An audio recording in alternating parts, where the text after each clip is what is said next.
bad.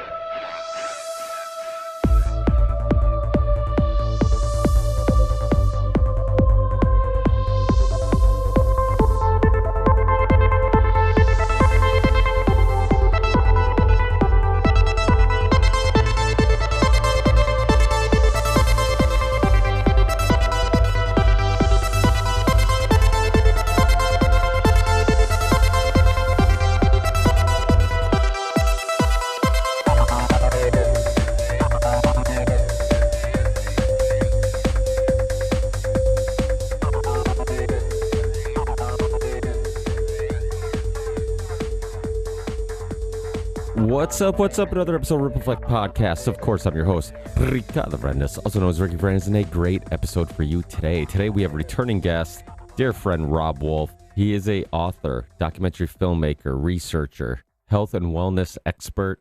He's been on tons of great documentaries like The Perfect Human Diet and on the Joe Rogan podcast to share his expertise, insight, and information on diet, nutrition, and how to optimize our body and our mind.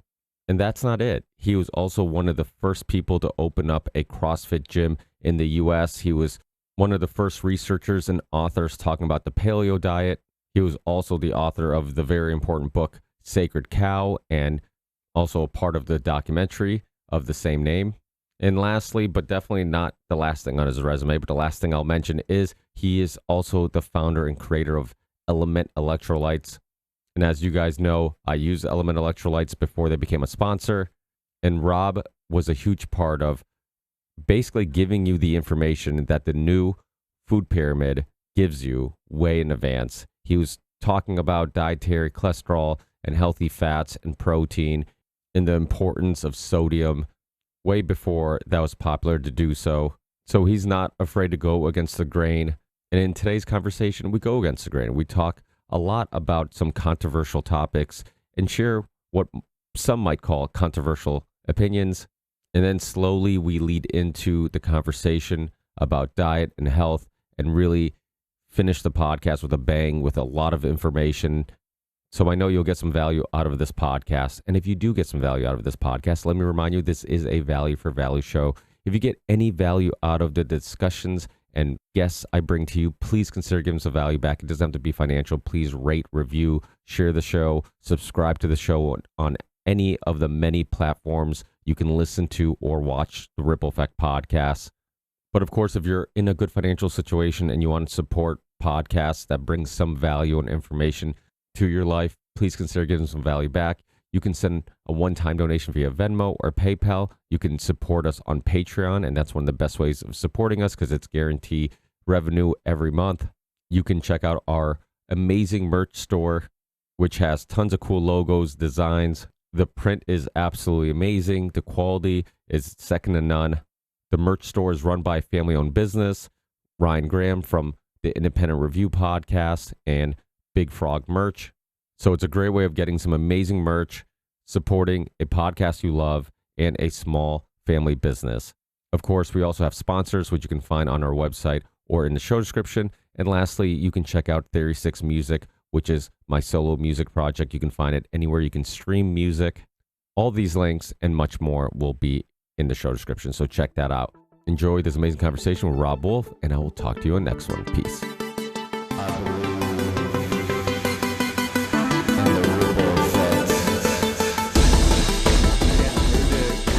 In on that, I guess maybe one of the first ones. Am I optimistic or not? I am optimistic over the long time horizon. I'm concerned, and I wouldn't say pessimistic, but I think that like if you buy into any of the fourth turning type stuff, like I think we're in for a ride here, and it's probably going to be difficult. There's a guy.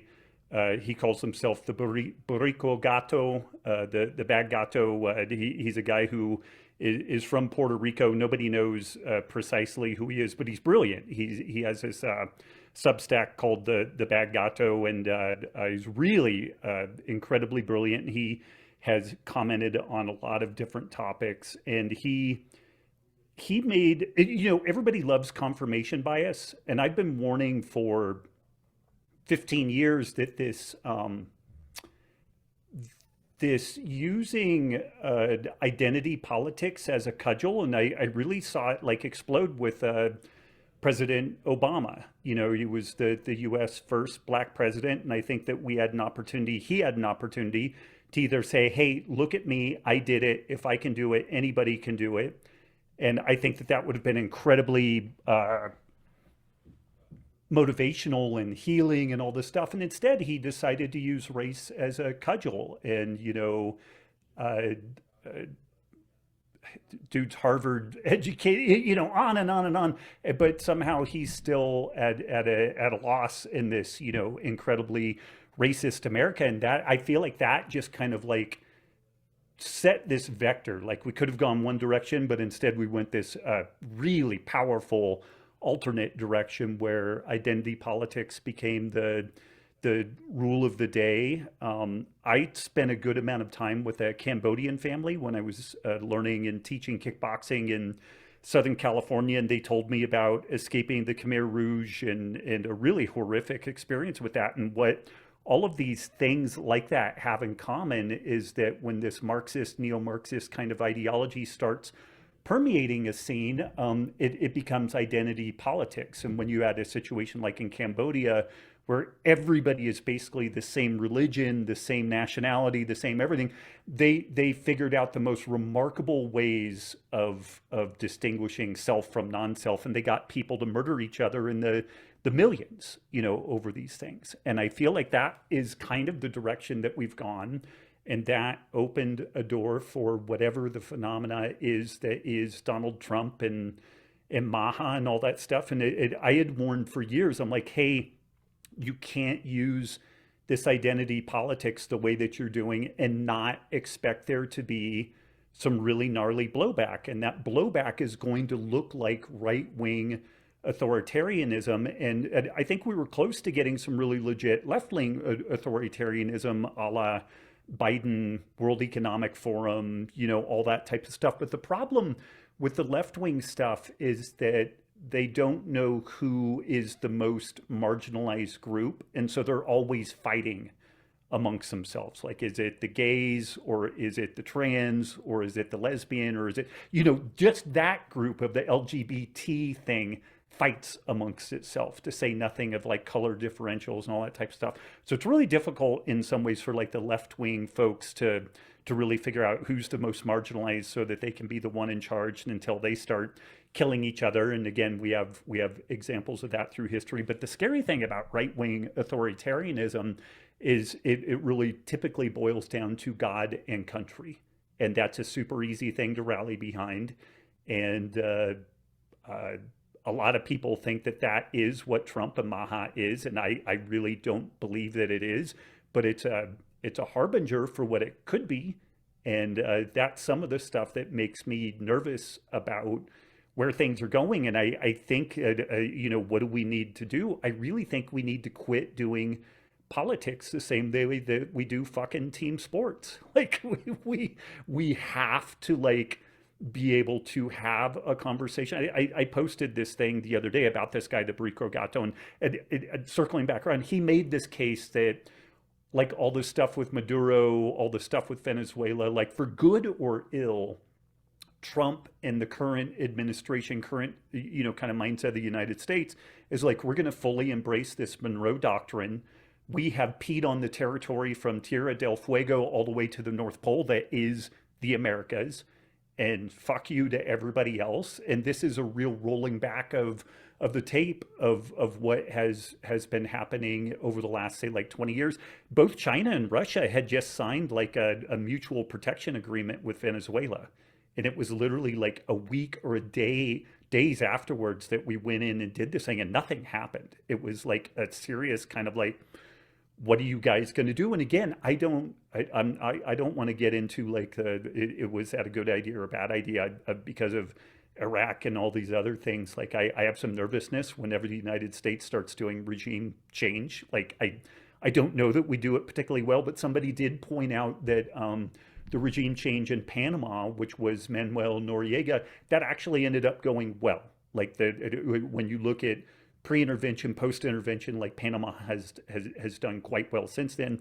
And Venezuela used to be the third most wealthy, highest GDP country in the Americas. You know, it was United States, Canada, Venezuela. It was on par to be an incredibly rich, wealthy nation, but they went down this socialist, identitarian politics path, and they became so poor that they couldn't even pump their own oil, and ended up killing and eating all the animals in their zoos to survive. You know, as just like a sideline. So I know I'm bouncing around a lot there, but it's we've definitely gotten to a spot where like the identity politics stuff has become crazy, and I would say.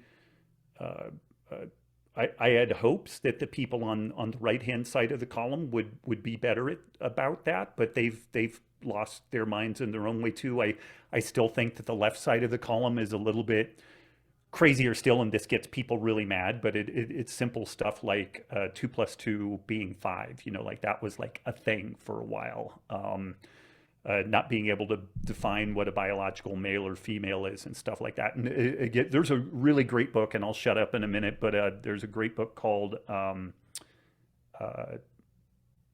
gosh, it'll come to me. I'm totally blanking on it right now, but it's around the critical race theory or critical theory stuff. And it basically lays out the history of the mid 1960s when Marxism was basically acknowledged as being like a failed idea globally, and these academic intellectual folks really didn't want to give up the ghost on that. And so this is where like the various studies programs emerged from, and one could argue that is really like the seed of the undoing of the West to the degree that it is right now. Because if you can convince people that you can't define what a male or a female is, if 2 + 2 = 5, which is hilarious because that is straight out of like 1984. Like that was one of the defining characteristics of 1984 was this guy being, you know, finally giving up and saying, yeah, 2 + 2 isn't 4, it's 5.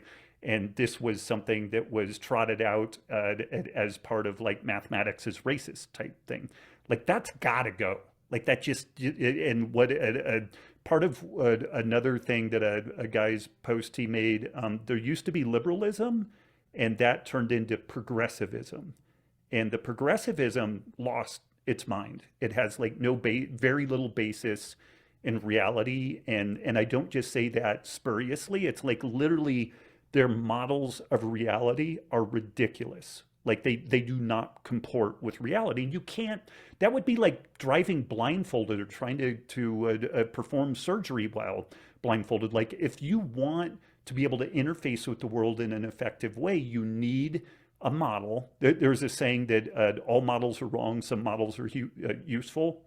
Your model needs to comport with reality as much as humanly possible to be able to do anything. Like if you actually want to help people, which used to be what that like liberal, you know, kind of world mindset was, you need to actually be able to understand the world in an effective way. But if you are dealing in madness, you're actually going to end up probably doing a lot of harm along the way instead of helping people. So you had a really great question. I don't know if that was at all like a good first answer, but you know, I think that I am hopeful over the long haul. I think that we've got some really bumpy road that we're going to have to get through before we get there. There may be absolutely nothing we can do to avert that. Like I've tried doing some things here and there in my own small way, like with tweets and posts and trying to develop some conversation. Usually what that gets me is a bunch of angry email coming to the CX side of the businesses I'm involved with. And so I just stop doing it, you know, and I think that there's an irony in that because maybe I'm full of shit, maybe I'm wrong about all this stuff, but this kind of canceling at a minimum, it just takes anybody that was interested in trying to have a reasonable conversation, and all that you're left with are the people that are yelling at each other.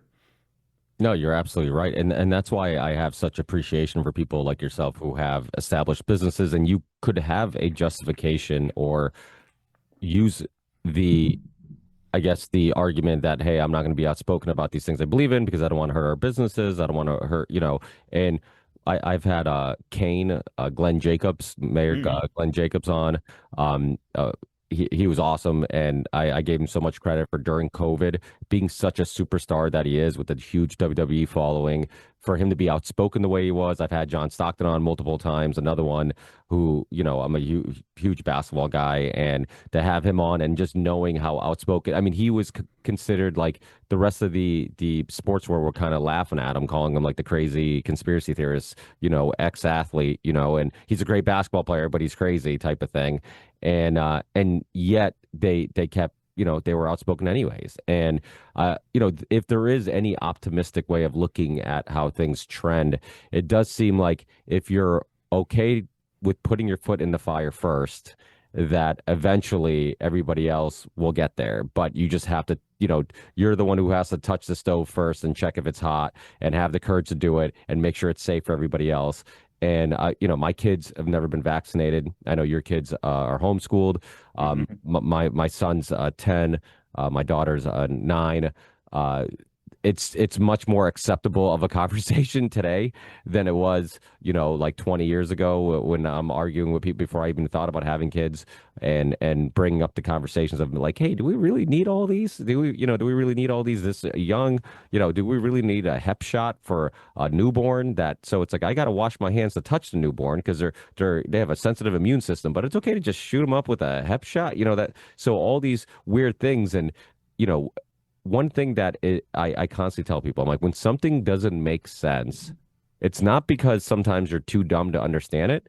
It's sometimes because it just doesn't make sense. But the media will tell you that the thing that doesn't make sense and isn't logical makes sense. And then a lot of people will just fall into the trap of like, well, if everybody's saying it makes sense, I know deep inside my gut's telling me that like this doesn't seem to make sense. I'm just going to go along with it. And there is that concern, and where people just aren't they're not critical thinkers. They're not the school system was designed as like to make better factory workers and get people to not think. And that famous what was it? Was it Rockefeller or was it Henry Ford, one of the two, who said they didn't want thinkers, they wanted workers, right? That's what Yeah. they're Yeah. that's what they were trying to create. And you could live a very happy and successful life, never going against the grain, doing whatever your teacher tells you to do, regurgitate whatever information they tell you to regurgitate, and never, ruffle any feathers, and that's fine. You can do that. But the truth is, like, you'll never have true free will. You'll always have psyops and propaganda and psychological warfare motivating, influencing your decision making, even if it's unknowingly. In most cases, it is like as my listeners know about the history of Edward Bernays and Sigmund Freud and the origin story of propaganda and public relations and marketing and whatnot. But it's just one of those things where it's really hard to get people to snap out of it. I mean, you've done it with very difficult dogmas in regards to the way people look at cholesterol, sodium, fats, right? For the longest time, it's been demonized. And now, like, the trend has come. So that gives me a little bit of hope, too, that you do see some trends. But it always amazes me when, like, a Epstein story becomes public or a 9/11 story, or a vaccine debate, like all these things become finally socially acceptable to discuss. It always amazes me how many people will still fall for the next thing. Right. Right. Yeah. I mean, the vaccine thing is interesting on so many levels. Just as a very brief pass through, the fact that there have never really been proper controls on it. Like a control is literally like the therapeutic versus like a saltwater blank or like some legitimate blank, and that simply has never been done. And I didn't believe that when I first heard that. I'm like, that's got to be bullshit. That's got to be absolute bullshit. And then this was like mid COVID where I was already super suspicious of the mRNA therapeutics, and there's a whole list of reasons why I was suspicious about those. We could get into that or not. It's kind of old news now, but when I dug into the way that particularly the adjuvant-based vaccines have been studied, you have the adjuvant is there to cause an immune response because outside of like the live attenuated vaccines, you're usually just doing some sort of a bacterial or a viral particle, and it doesn't really get much of an immune response. And so you have to put something like aluminum or mercury or different things like that that just broadly piss off the immune system, and hopefully you get some sort of imprinting then to the thing that you are hoping to get a vaccine response to, or an immune response to. But there's the way that these things are run, you've got the viral particle plus adjuvant versus adjuvant, which is bullshit. That is not a control. So if there was some sort of a problem in the adjuvant itself, you have basically wallpapered over the possibility of discovering that. And I've seen some very smart people, and again, it usually falls along this kind of interesting political spectrum on this stuff, where they'll say, well, it's unethical to not give them the to do the proper control. And we do proper controls with cancer medications all the time. And the irony is, one of the kind of arguments slash conversations I was having with an individual, he was really advocating for this.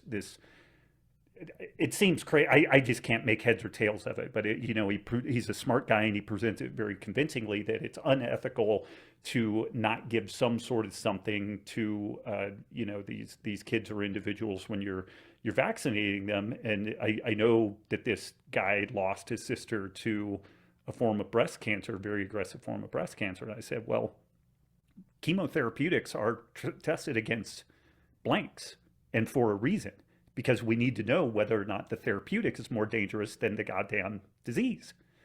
And it kind of halted him in his tracks. He was like, I guess that's kind of true. But then he tried to reframe it and spin it back around. But that's one of these fascinating things that you just assume the billions of dollars in NIH and World Health Organization, all the, clearly they've done like basic safety testing on that, and they really haven't. Like, you just, if you don't compare it against like effectively a saltwater blake, you have not done a safety check, so you don't know the real risk profile of that story. And that is just one of many examples in this maybe the last 5 years, certainly 10 years, where there have been a number of these topics that pop up where it seems like there should be some sort of legit guardrails or operation going on, and there's simply not.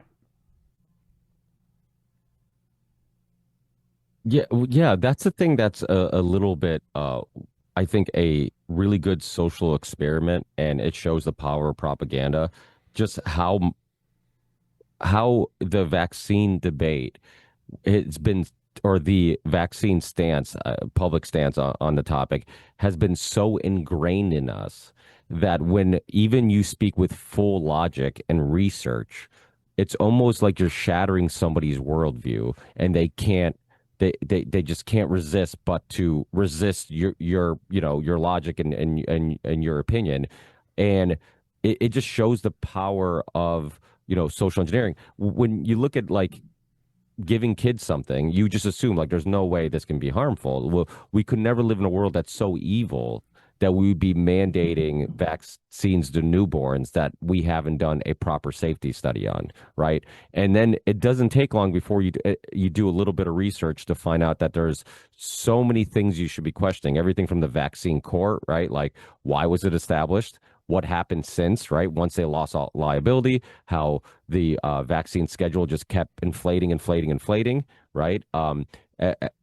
How Reagan was told, like, hey, we they're not profitable, so you have to give us no liability so we can continue making them, or we'll put the public at risk. So that whole story is very interesting. You even in more recent times, the CDC whistleblower story with Dr. Brian Hooker, who's been on the show, who exposed that story. And I've also had Dr. Paul Thomas, not to be confused with Dr. William Thompson, who's a part of the CDC whistleblower story. But Dr. Paul Thomas was a pediatrician from, I believe, Oregon or California, somewhere in the West Coast, and he had the biggest pediatrician's office, like on YouTube. He had like a huge channel, very successful. Was asked to be a part of a study because he was open to kids being vaccinated, not being vaccinated, staggering the schedule, whatever you want Hmm. to do, he was open for it. So he was asked to be a part of a study of like, hey, let's gather all your data and just go through it and let's analyze. Do we see a correlation between the kids who get more vaccinated or less vaccinated? Do we see anything like autoimmune issues, autism, whatever?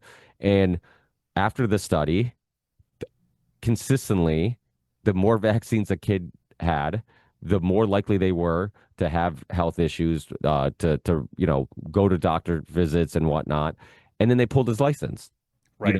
and then I remember him coming on telling the story. Your heart broke for the guy. I mean, he had a huge pediatrician YouTube channel just helping kids. You could tell he loved helping kids and whatnot. And then they took that away from him, and it wasn't even his study, and um, so it's like it shows, like I said, it shows vaccines is almost especially in the conspiratorial world where I spend a bit of time in, where like I always told people who were in this community, I'm like, you guys don't get it. Like, you're looking at 9/11, you're looking at JFK, I'm like, the strongest propaganda, best example of it is in vaccines, because I'm like, there is no evidence this has helped the public.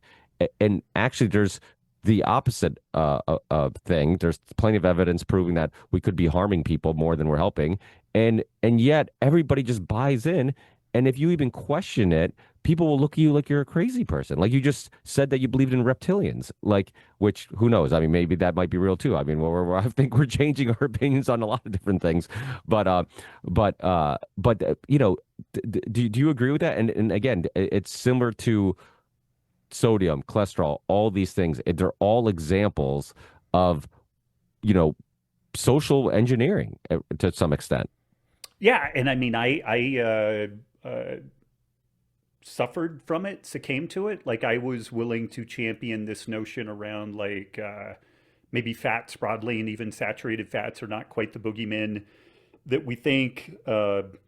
Maybe meat isn't as bad. Meat consumption isn't as bad as a pack a day smoking habit as some garbage research is suggested. But it's funny on the vaccine topic, and so our daughters are 13 and 11, and I was definitely on board with like deleting a number of these vaccines. Like the Hep B. I'm like, why do we need to vaccinate a newborn against a sexually transmitted disease? It's like, give me a break, And then this notion of just like bombing them with like 8 of these at a time and whatnot. But my wife was just intuitively much more suspicious of the whole thing, and my second daughter actually ended up. Funny enough, I knew what VAERS was because our pediatrician filed a VAERS report because of an MMR response from my youngest daughter, like a dermatological issue, and it doesn't appear that anything additionally has occurred. But I was really unwilling to talk about. I just wouldn't talk about the vaccines at all. The most that I would say, and again, this is, say like 2012 to 2016, very pre-COVID, I said that we staggered. We were aware of possible like food interactions, so we tried to keep dairy and wheat and some things that I suspected could be problematic with like cross reactivity around the vaccine window. We tried to minimize that. We tried to make sure that their vitamin D level was good. And that's a whole funny thing, because if you look at the efficacy of the influenza vaccine, it's most efficacious at the highest levels of vitamin D.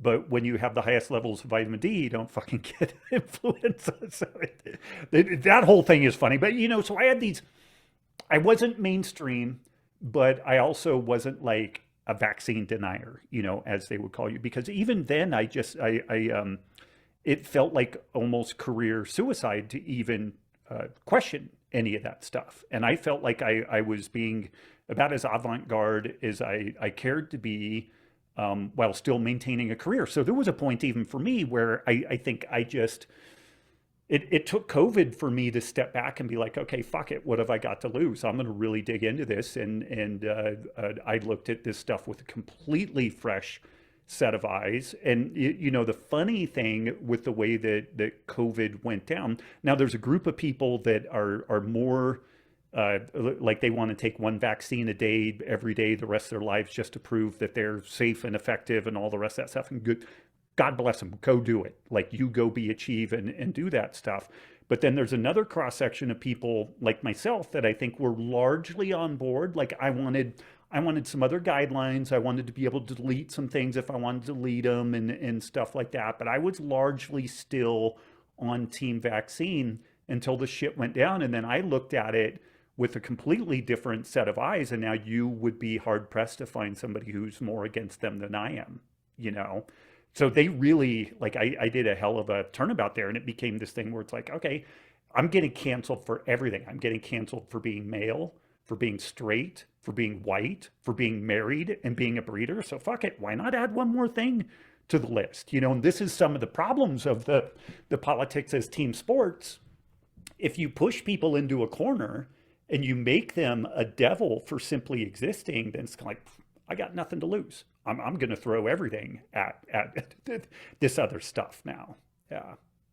Well, yeah, and the problem too is that we have kids similar age, mine a bit younger, but they're growing up in such a scary world because they can't even be teenagers or 10 years old or 9 years old without political ideologies being force fed to them, right? Like, hey, let's watch 2 seconds of a Disney movie and here's two dudes kissing. Like, why? Like, why does there, if a lot of entertainment, it's, in many cases, like commercials and whatnot, you figure it would reflect reality. So if a large majority of the population is straight, shouldn't we be seeing a majority of the TV also be straight? And I always joke because I'm like, and it went too far for a long time. It went too far where there was absolutely like no gay or lesbian representation in anything. And it's like, okay, I get that, and that's painful. But like there've been these just quick little balance sheet things where it's like fully 40 to 60% of all characters in like these kid shows or these Netflix shows are LGBT whatever, and it's like that's not reality. And again, it's like this overplayed card. Somebody made the case, like J.K. Rowling has been criticized that her books aren't diverse enough. Well, they're set in the UK, and what's ironic is when you look at like the people that are named in there, like the Patels and Shacklebolt and everything, when you count up the number of, say, like Black, Asian, Indian, redheads, it literally perfectly describes the demography of the UK during the time that she wrote the books. Like, and I don't even know if she tried to do that or that was just her like living in the area and just kind of, and she intuited that. But you can be inclusive, but maybe be inclusive in this way where it actually looks like reality. Whereas like I don't know if you watch any of these things. I really enjoyed The Witcher season 1, and then it got into season 2 and season 3, and it just turned into garbage. And there are these Northern European, ostensibly like Northern tribes that like there are Asians and Black people and white people, and it's like, how do you get a multi-ethnic native tribe in this storyline? It's just ridiculous, and like critiques of like the Hobbit and whatnot, but it was set in these like northern latitudes. Like and it ends up just kind of angering and pissing people off. People would be similarly angry if you were trying to set something up in like a Ming dynasty and everybody was white, or in a Zulu, story of like Zulu warriors and they were Asian or white or something, and you were rightfully so, but somehow that other side doesn't get applied, and it just angers people, and and then they just check out and it's gone. Whereas the opportunity for like some good storytelling around any of this stuff and do some representation, but just do it like actually represent, like yeah. Yeah, and then the problem too is you end up hurting somebody who gets a role or gets a job, not because of DEI, but because they're the most qualified for the job. Because then what ends up happening is people assume that's the case, right? And like, I live in Massachusetts. There's rules in Massachusetts. If you do road construction, okay, you need to have a percentage of the crew has to be a minority, and a percentage of the crew working on that job has to be from that city. So what ends up happening is construction companies will just hire somebody just for the job, and then that person is motivated to not be motivated because they know they have to be there till the end of the job, and then at the end of the job they lay them off, and they just continue this trend hopping from job to job instead of being like, hey, you know what, how about I hire this guy because he works his ass off, and it doesn't matter what they look like or what they what they are or whatnot. And that's the world that ideally that's the world we want, right? Like, I don't protest. I love basketball. I don't protest that there's not enough white guys on my favorite basketball teams. I mean, I'm like, hey, why don't the Celtics have more? Well, first of all, it does seem unusual that they do always seem to have more white guys than other basketball teams, but they, I don't ever care, right? It's never I just want the best basketball played on my team, right? I mean, I'm Portuguese, right? When the Portuguese national team won the Nations League against Spain, you know, it doesn't matter if it's Nuno Mendes, who's a black right back, or Cristiano Ronaldo, in my opinion, the goat. They're all Portuguese to me. One's white, one's black, but they all represent the same thing, and nobody cares of their skin color. And I know that in certain parts of in Europe, there is issues with racism or whatnot, but that's the way we should look at things. Is that, hey, you know what? Like, I just want who's best for this job, and I don't, that's in sports, like that's kind of how it should be, because if it's about winning, right? And if the coach is about winning, the organization's about winning, whoever helps you win is going to be the person who gets the most playing time, regardless if it happens to be a majority European, majority white, American, whatever. And that's why Red Auerbach, even though the Celtics, they did have this history of racism. In Boston, they had some racial tensions there. They're also the first organization that had Bill Russell, the first black coach, right? First, I think all black starting lineup was the Celtics. I don't know if you know this fun fact too, but Red Auerbach was also a fan of the paleo and keto diet. He didn't know Oh it. no, I had no idea. Yes. Huh. So what he used to do is on game day, he wouldn't let his players eat carbs because he said it would be harder for them to digest it, and proteins and fats wouldn't make them sluggish. And I'm thinking to myself, I'm like, wow, I'm like, he was way ahead of his time because, like, that's great advice. And he just knew that, like, hey, if I eat pasta or bread, I feel sluggish. If I eat, Hmm.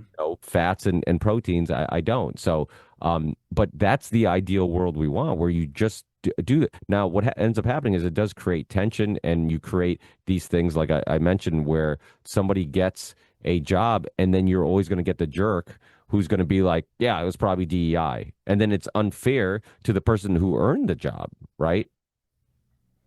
Yeah, and I mean, the it's not funny at all. The interesting thing, really, the sad thing, like we've reduced over time, like SAT, like the SAT is just like gone out of vogue because these standardized tests are considered to be racist and all this type of stuff. And we used to have GATE programs, gifted and talented. Those are all but gone in public schools. It's all been brought down. And what's what is interesting, and it's very unfortunate, is say like these quota based entrants to say like Ivy League schools or different schools and whatnot.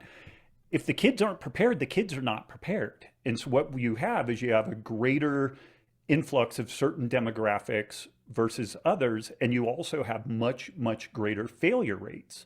And you're not doing these kids any favors at all, not preparing them, not having expectations for preparation and whatnot. And I came from a pretty, like, within white America, pretty poor family. We were on welfare. My both my parents had health problems. My mom had mental health problems on top of it. I had a roof over my head.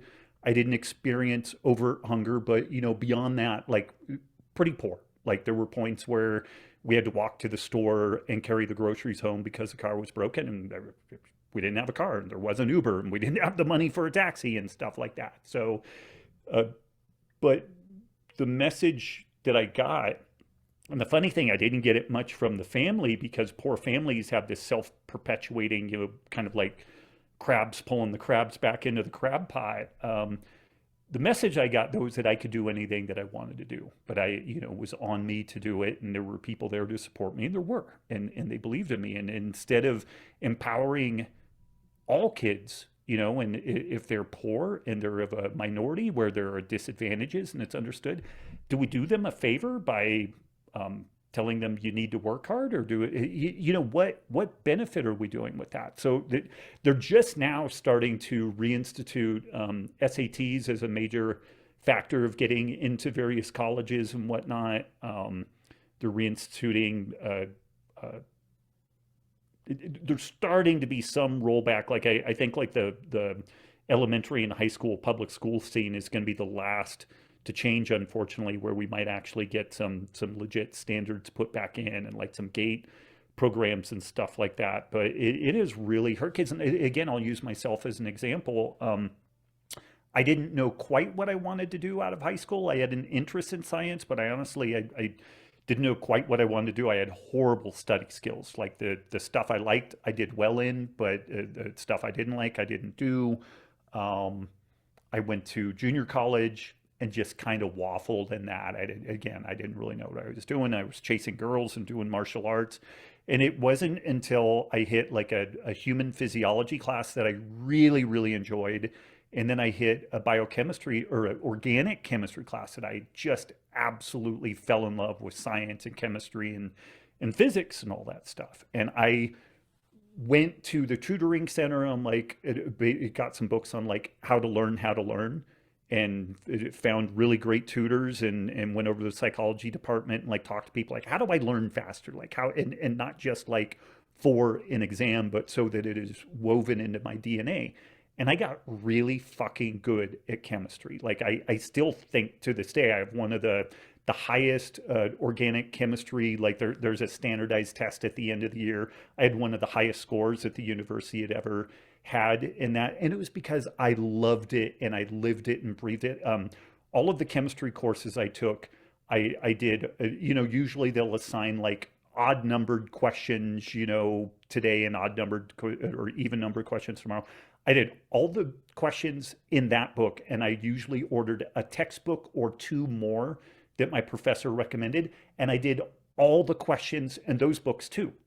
And so like I just, it's like the 10,000 hours thing. Like I think I had a little bit of an aptitude for it, and I had a massive passion for it, and I put a ridiculous amount of time into it, and I got really fucking good at it. And when I entered college, I was barely good enough study skills wise to like be in a state college.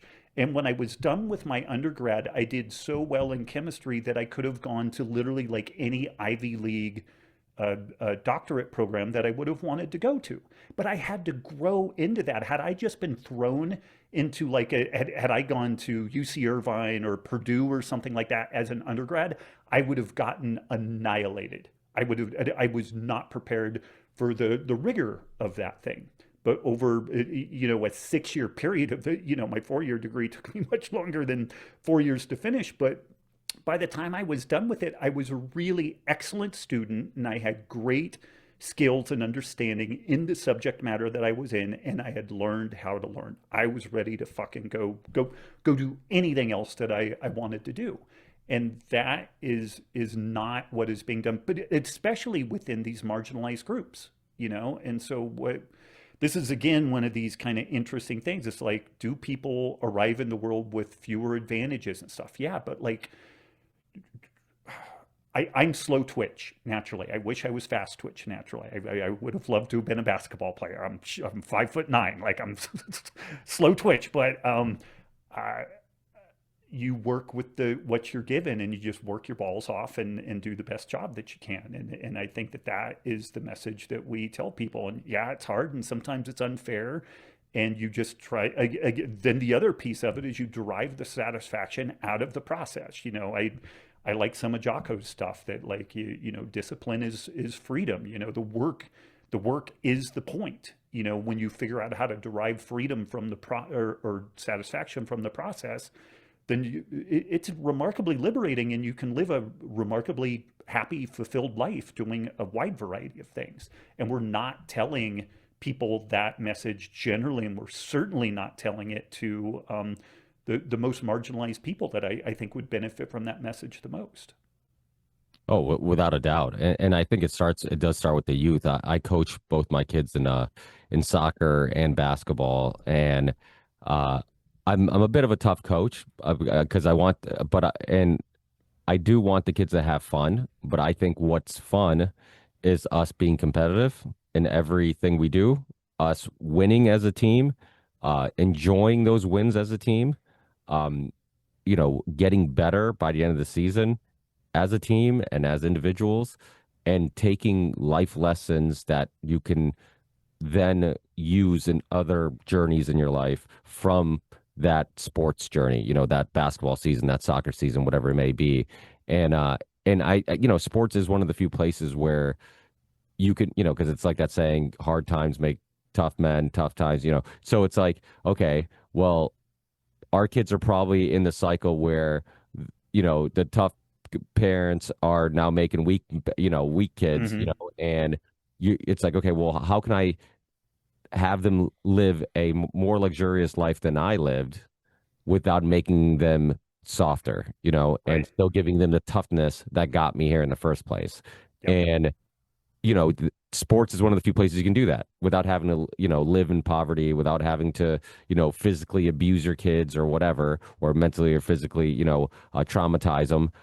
Sports is a place where you can deal with struggle. You can deal with discipline. Like you said, discipline is freedom, because if I'm saying, I use my discipline to say, hey, I am going to eat good, then I'm giving myself the freedom to choose what I'm doing. I don't let the desire to want to eat what's bad control me. I have Right. freedom now, right? And so it's like and they have studies where, there's plenty of studies that show kids who play sports later in life will excel in whatever path they choose. And it's funny because I'm an artist. I hang out in a lot of different communities. I'm like, my parents are farmers from northern Portugal. I was born in Chaves, and no running water, right? And so that's the world that they lived in. And they were, they were winemakers and Hmm. farmers and whatnot.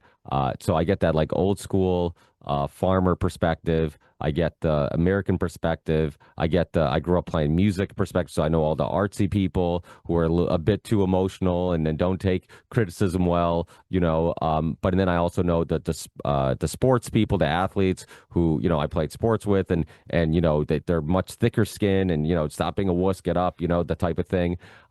So you see all those things, and so you want to give your kids a little bit of all those experiences, right? And it's hard, and it's really difficult.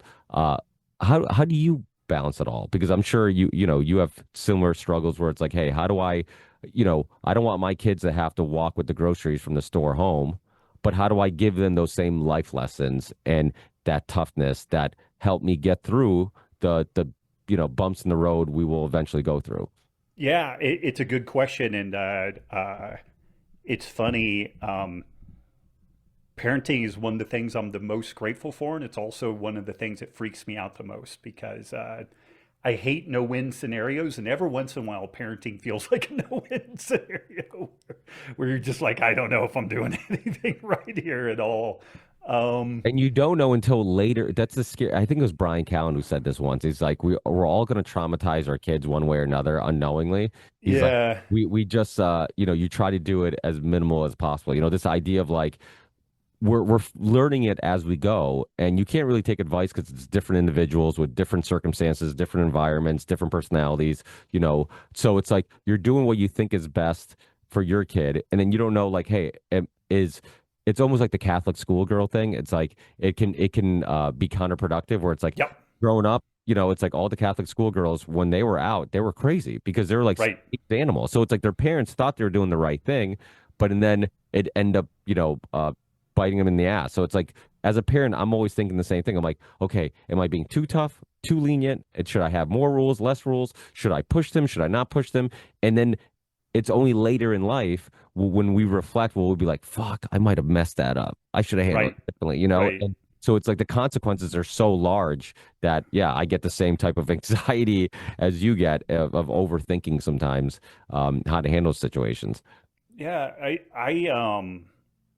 it's funny with my kids. There are very, very few ultimatums. Like I'm not particularly religious. I notice within more religious families, and it may work for them well, but there are some like really hard, rigid guidelines. So I have two daughters, and I had kind of not like the talk, but kind of a talk that like my youngest asked me because her cousin, who that their family is more religious than ours, like she can't date until she's 16. Like that's just a rule. And I'm like, I don't even know what that means. Like she can't go to the movies with the kid. She can't go have a hamburger with the kid. And so I was talking to my daughter about that. I'm like, I don't know what that really like date. Like what is if you want to go get a burger, go get a burger. If you want to go to the movies, go to the movies. You're if you go to the movies and this kid starts pawing at you, understand that probably for a young woman in particular, your reputation is like the most important thing that you could have. And if it gets around that you're this like easy play, you're going to have a hell of a time in school. And I'm 54, and so I had my kids late, and I'm excited and hopeful that I live long enough to see grandkids. But like if you start making babies at like 13, I'm not saying it will ruin your life, but I absolutely promise you it will change it in ways you could not believe and you may not enjoy. And so like and I think there would probably be a lot of people, they would hear me say that and they're like, you're a fucking idiot. You need to, but I look at this stuff like a bar of wet soap, and it's the Catholic schoolgirl thing. If you squeeze so hard that it squirts out, then they're gone.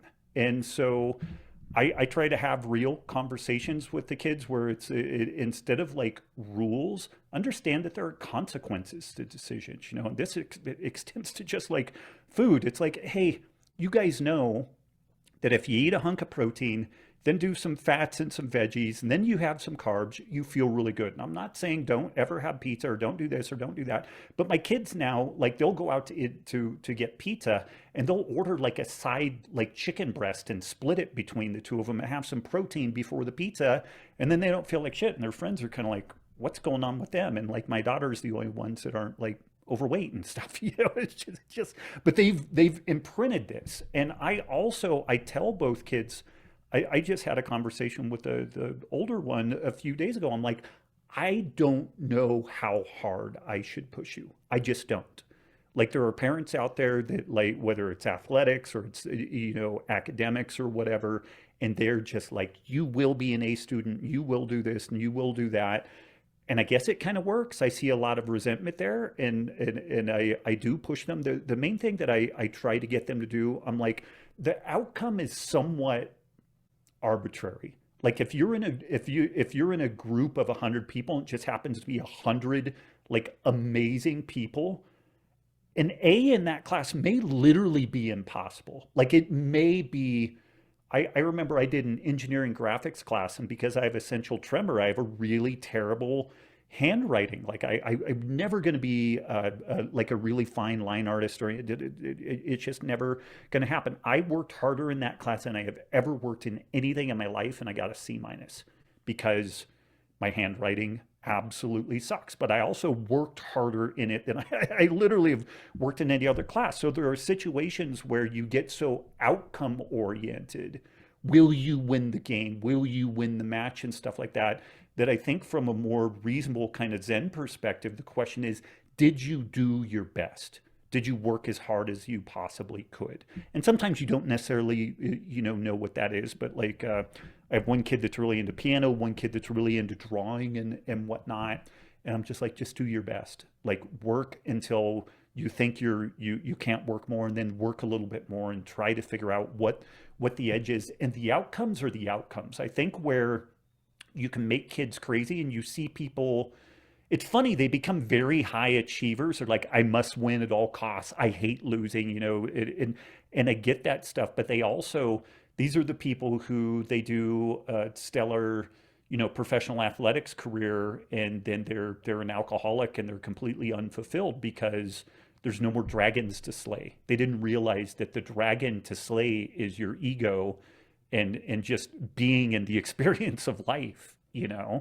And so I try to impart some stuff like that. Like I talk to, every once in a while I'll ask my kids, I'm like, how many absolutes do I give you guys? Like, this is absolutely the truth. Or do we talk about like probability, capitalism versus socialism, which by and large provides the best for people and stuff like that. So there's not a lot of absolutes. I really try to get them focused on their internal process versus an external endpoint. And I don't know how it's going to turn out. To your point, I don't know. But I do know that struggle has to be part of the equation. And I've seen this again from being in a family that was in the welfare scene.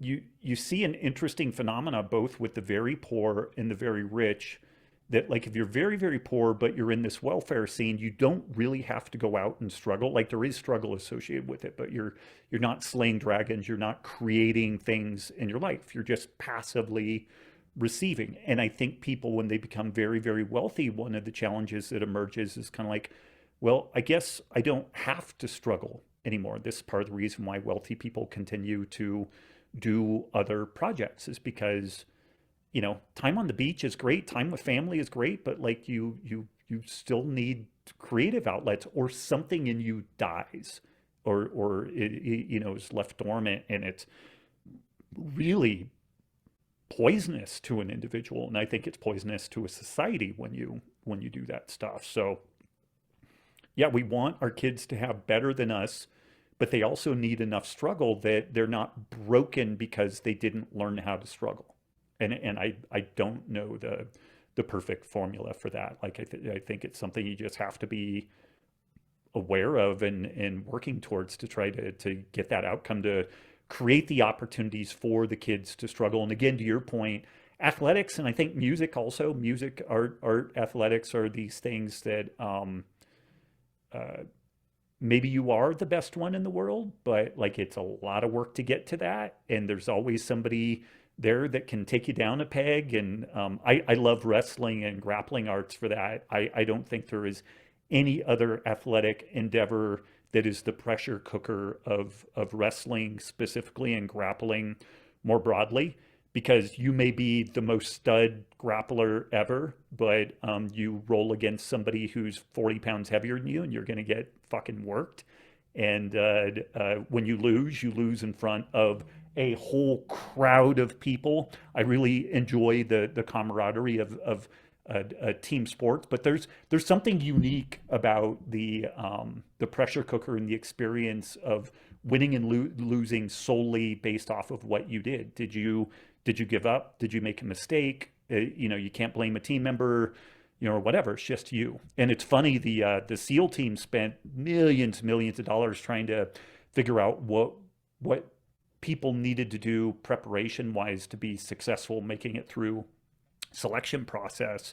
And the most consistent thing that they found was that the individual had a high school or collegiate wrestling background. And probably the main thing that they learned with that is mental toughness and not giving up. Like, if you can make it to collegiate wrestling anywhere, it could be podunk, college, wherever, you're a fucking stud. Like you're a tough individual, and you can usually overcome a lot of adversity. Usually almost everything else in your life is comparatively easy relative to what you went through dealing with wrestling. Yeah, and something you mentioned also about just like needing a purpose, needing a creative outlet.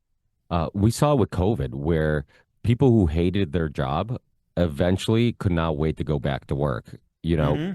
and they're just like, I need to go back to work. And it's like, I thought you hated your job and now you can't, but they had no purpose. And that's the part of like society that we've kind of engineered a society where a lot of people are forced to have to do things they dislike. We don't have um, a system where it's like, hey, this child's really good at this. You're good at chemistry. You obviously had a knack for it. You excelled at it. You enjoyed it. A lot of times, it's like you find that thing, and I think even Rogan said it once. It might have been his quote, where it's like you find that thing that you enjoy that somebody else considers work, and that's your thing, right? And it's Yeah. like I don't, putting brakes or changing the brake pads on my car.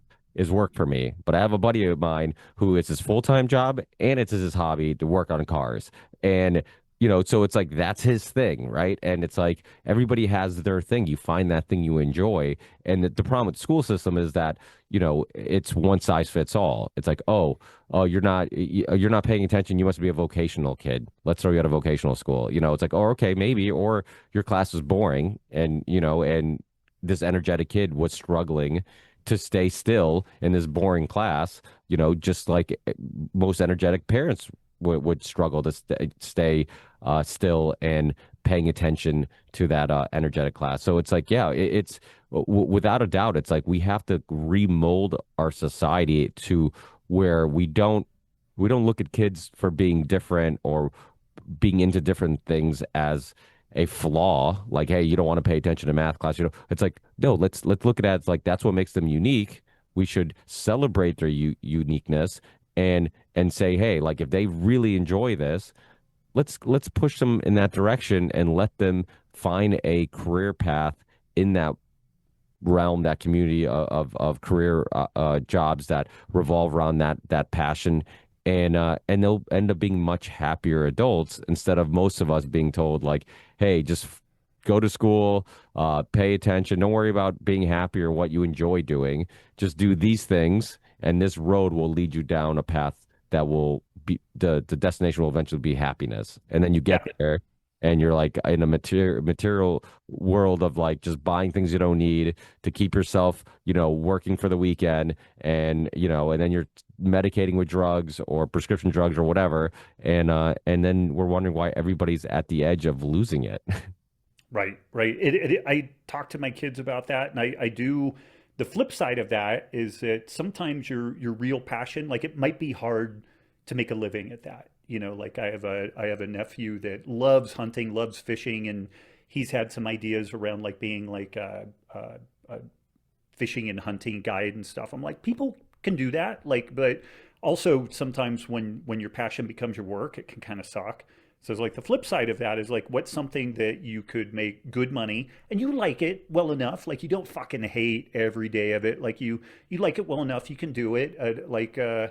I I found pharmacy kind of tedious. I was a pharmacy tech, but all the pharmacists that I talked to, they usually liked chemistry, they liked medicine, they didn't want to be a doctor.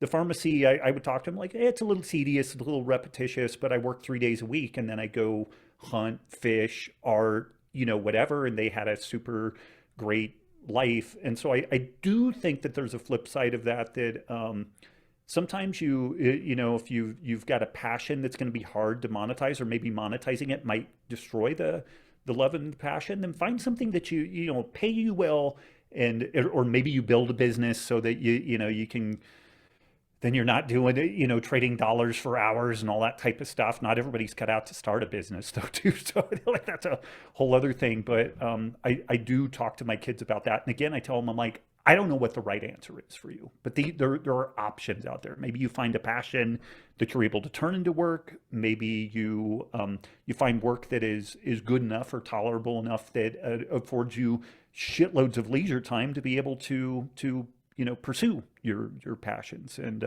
it's funny with my oldest in particular. She's very like me. She will spend 6 hours a day on the things she likes, and she will spend 6 hours avoiding the things that she doesn't like. And part of what we've done with the homeschool curriculum is try to work around that. Like she was really in an art tear, and she's really into manga and anime, and she's like going deep on that stuff and getting really, really good. And what's funny is I have drawn a line in the sand on a couple of things. Like, you will read 1984, you will read Animal Farm, we will have some discussions around that. But she's done some creative writing, and like the compare and contrast, all the stuff that you would do with like basic literature classes, where you start learning how to write different types of pieces. But instead of reading a book she just really doesn't like, maybe she does something on Attack on Titan or Link Click or something like that, like a book or a manga or an anime that I can get her to talk about, like some moral relativism and some nuanced topics. And because it's a book that she enjoyed, she really clicked with the characters and the topic and everything. So instead of forcing her to read Nathaniel Hawthorne or something that, she's just like, I don't fucking care about any of this stuff, then I can cater it to her interests, but still develop.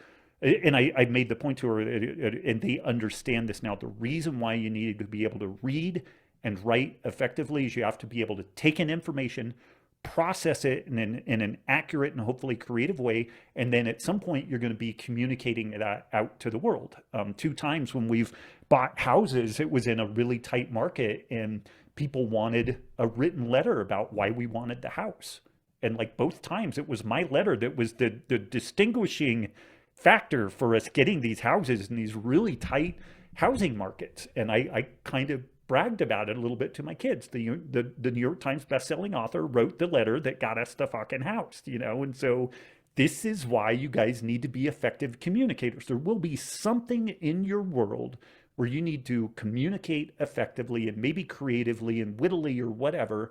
And it may not be your primary job, but there, the people who can pull in information, process it, and then be able to put that knowledge out or communicate with people effectively, both written and verbal, they do really well, regardless of what they're doing, whether a hairstylist or a computer programmer or whatever. And I think that those lessons are kind of percolating in. But again, to your point, we'll see where it all leads us.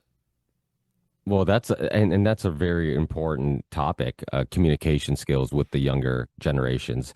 I think it's probably one of the most underrated skills in regards to, like you said, every aspect of life requires you to communicate with another human. There's nothing you can do. I mean, eventually we might be communicating with robots, but like for at least the near future, everything that you do, if it's starting a business, if it's getting a new job, if it's doing art, if it's whatever, like at some point you have to communicate with other people, if you're coaching, whatever it may be.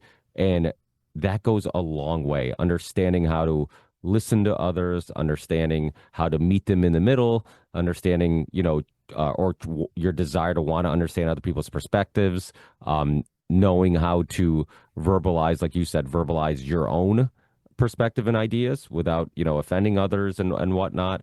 Those are all really important. I mean, we lack that. That's probably one of the biggest issues we have just in society in general, is the fact that people can't communicate ideas respectfully, logically, without being offended, without getting upset, without, agreeing to disagree, right? It's okay. I mean, I love having conversations with people I disagree with, because I don't ever assume I'm right. I always assume maybe there's a perspective I haven't entertained yet. And maybe when I hear this person explain how they got to their, conclusion, that maybe changes the way I got to my conclusion, right? And so it's like those are all such important skills. So it's awesome that you're like really emphasizing that. And I think writing, as a writer, like I think you probably naturally are good at analyzing your own thoughts, your own ideas, life experiences. Because I mean, poetry, writing books, whatever it may be, that's kind of a part of the process. Yeah, without a doubt, without a doubt. Yeah. Yeah. But before I take up too much of your time and don't hit on any health or nutrition questions and get all my listeners upset at me, the Maha movement, how do you think they're doing, and what do you think they could be doing better, if anything?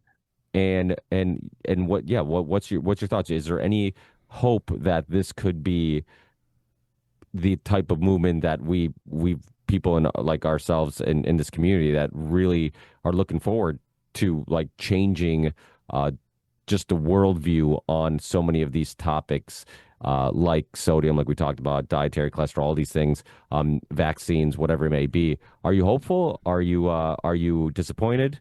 Well, what's Robb's take? That's again, great question, and a lot to unpack. And I guess I want to set a little stage on this in that. So I've been in this health space since 1998. Like you can find old posts on Dragon Door where I was talking about low carb and stuff like that. I co-founded the first and fourth CrossFit affiliate gyms in the world. I've written a couple of New York Times best-selling books. I had my first public debate about the sustainability of meat and like the importance of soil health in Chico, California in 2005. You can find transcripts from that online. So I've been in this space a lot, and I've talked about metabolic health, sustainability, soil health. And I never thought that I would live to see a day that a charismatic, smart political figure would talk about sustainability, metabolic health, and soil health. And Robert Kennedy has done that.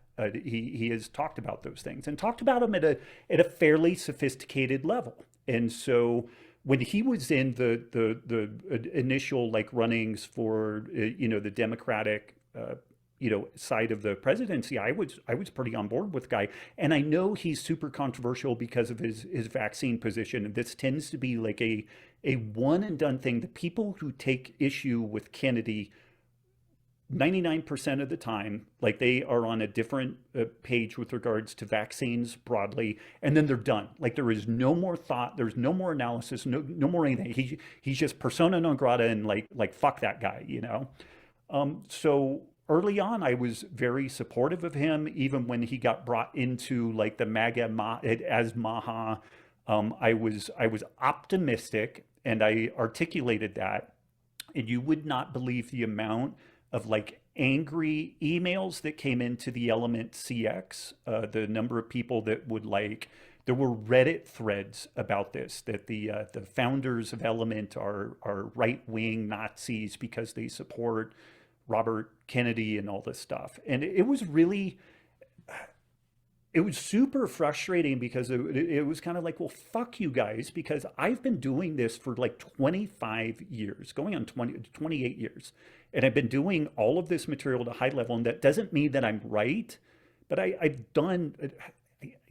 understand these topics better than most people do, whether it's, sustainability, regenerative agriculture and everything. And I don't say this to brag, but I made a shitload of money betting against Impossible Foods because they made a claim of sustainability. And I knew that was absolutely patently false. Like growing food in a fat is never going to beat sunlight, grass, and cows, like ever.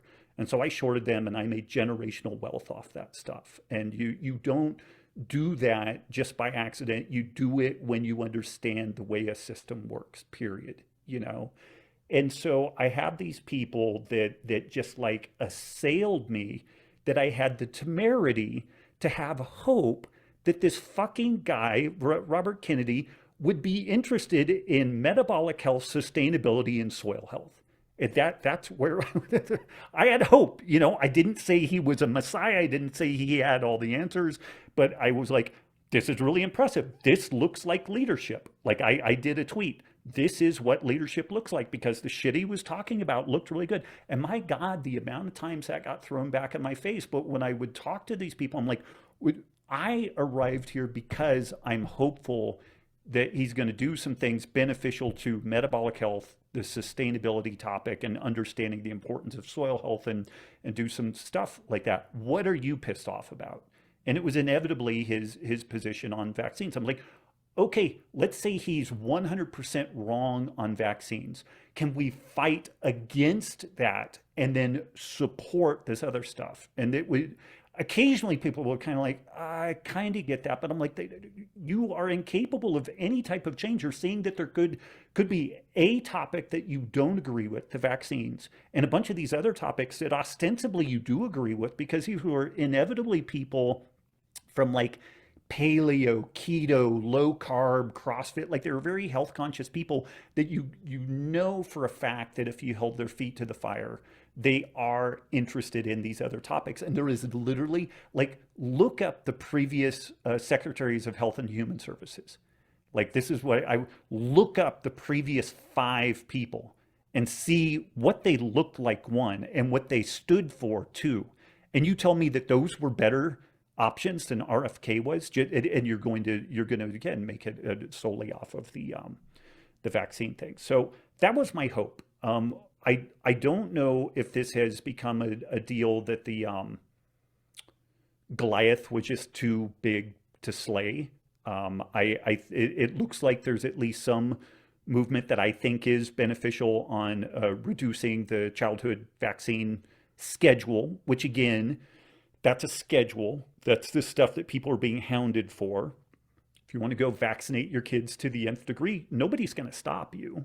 I'm sure plenty of pediatricians will still be, on board with providing that, but just the guidelines for it have been softened, and I think in some smart ways. Like again, Hep B is a ridiculous thing, I think, to be vaccinating a kid against, and then there's just the broader question of like vaccines broadly.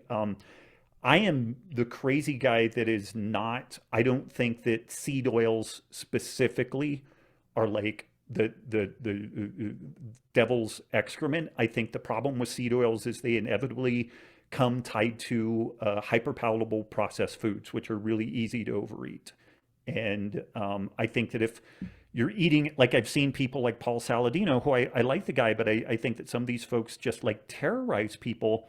He had this video where he goes into a restaurant and he orders a steak, and there's already like, okay, you've got the privilege of ordering a meal out and somebody cooking it for you, and it's a ribeye of all things, which is going to be expensive.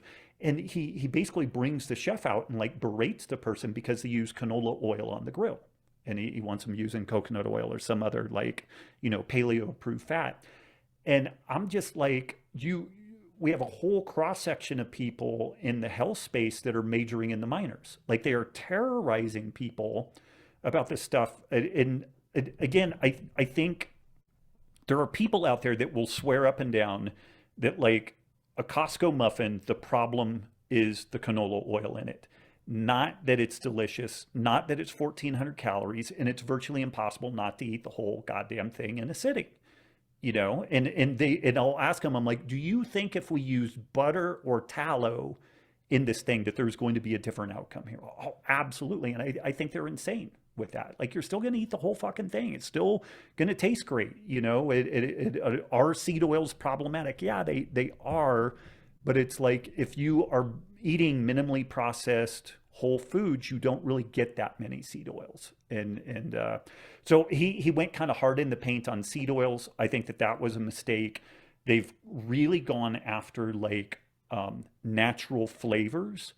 Natural flavors are natural flavors. Like, and this is within Element. We're actually doing a lot of work on this thing because it makes me crazy. So like a citrus flavor usually comes from something citrusy, but the funny thing is that the flavor houses, so like I've got some watermelon. We'll use watermelon as an example. I've got some watermelon Element here. That may come from a melon specifically. It may come from a cucumber. It may come from some other things, but it comes from natural products because there are molecules that are shared across different organisms against different products. Like there's a small molecule called D-limonene that is in all kinds of citrus, and it's also in pine trees, in pine bark. And you might, as part of a natural lemon or lime flavor, if you were formulating something, that D-limonene might come from a lime, might come from a lemon, might come from a tangelo, or it might come from an extract of pine bark. And they all get extracted like the way that we make tea. There's either a aqueous solvent or a polar solvent, more like ethanol or methanol or something like that, and they extract the lipid fractions and the non-lipid fractions, and they combine them together, and that's what your natural flavors are. And the Maha movement, RFK, and a lot of people again that I think are majoring in the minors are all spun out about like maltodextrin, natural flavors, and they don't understand the topic at all. It is part of the problem. I guess that's part of the opportunity here. Like they don't understand toxicology. They don't actually understand where any of this stuff comes from. And so there's been a remarkable amount of effort put into revamping like all things like natural flavors. And that is not the problem. The problem isn't like, if you're eating Lay's potato chips, that they have like natural flavor of paprika in it. It's that these things are really easy to overeat. And that's like a broad macro issue.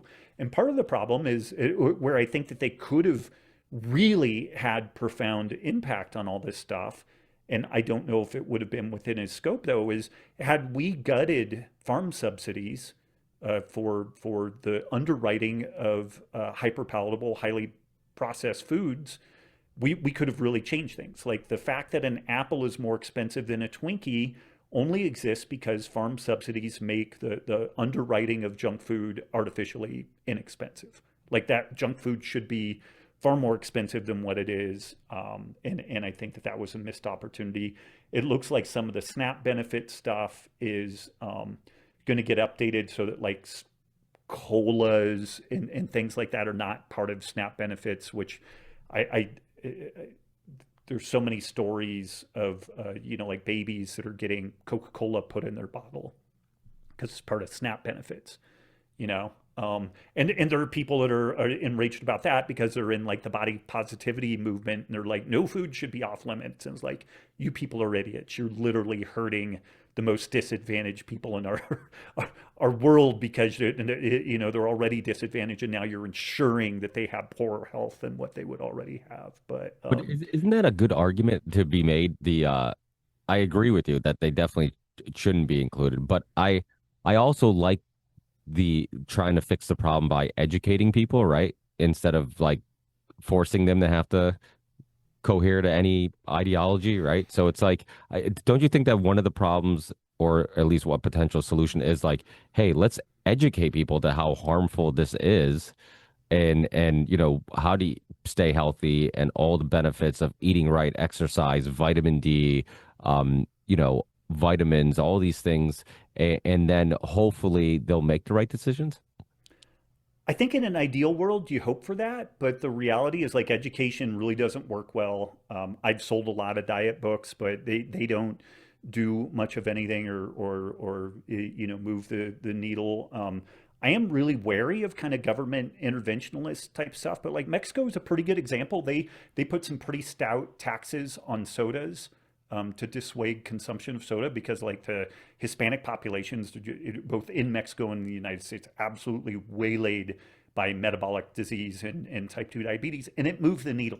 It moved the needle, particularly in the young. Like when you made them qualitatively more expensive, they're like, I'll have water instead, or something like that. So I do think that there are potential good outcomes with that.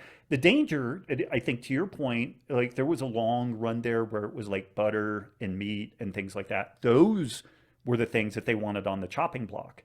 This is all the like Eat Lancet, World Economic Forum, World Health Organization stuff that we shouldn't eat more than a 30-gram piece of meat, which is like that big per week. And these were the recommendations for these people, and it leads to nothing but nutrient deficiencies and overeating, because when people are under-nutritioned, they continue to eat. This is the protein leverage hypothesis, where if you undereat protein generally and then nutrients more broadly, you just keep eating and eating and eating because you're literally dying from malnutrition, but you're over caloried. You see this with like these super overweight, like homeless people, where they are eating super low quality food. They're always hungry. They have horrible metabolic health, but they're carrying millions of excess calories on their person. But if you were to do like a blood and tissue profile on them, they're probably like wantonly nutrient deficient from B vitamins to minerals and a host of other things. They're just under nutrition. So I do think that it's a little, the hazard there is that you get this activist government that decides that actually healthy foods are a problem. And still, like 90% of dietitians think red meat is bad, think cholesterol in eggs is a problem, think that saturated fat is bad. So that it can be a slippery slope there. But you got to really try. Like there are some fascinating people out there that will argue for, the benefits of regular soda. It's a hilarious cross section of who gets in bed supporting that. It's like vegans, body positivity people, some other outliers like that. But yeah, so I guess broadly, like I was optimistic for Kennedy and the Maha scene, I think I had justifiable cause for at least being nominally optimistic. And again, like I've actually worked in this space. Like I part of what I'm doing on the investment front, we put a little under $2 million into helping a local meat processing co-op to have an FDA regulated processing facility in northern Montana, because Montana has to send all of its meat to Wyoming to get processed. It's ridiculous. Like you can't process it here and then sell it anywhere else. You can process it here to some degree and sell and consume it within Montana, but there was this like terrible chokehold there.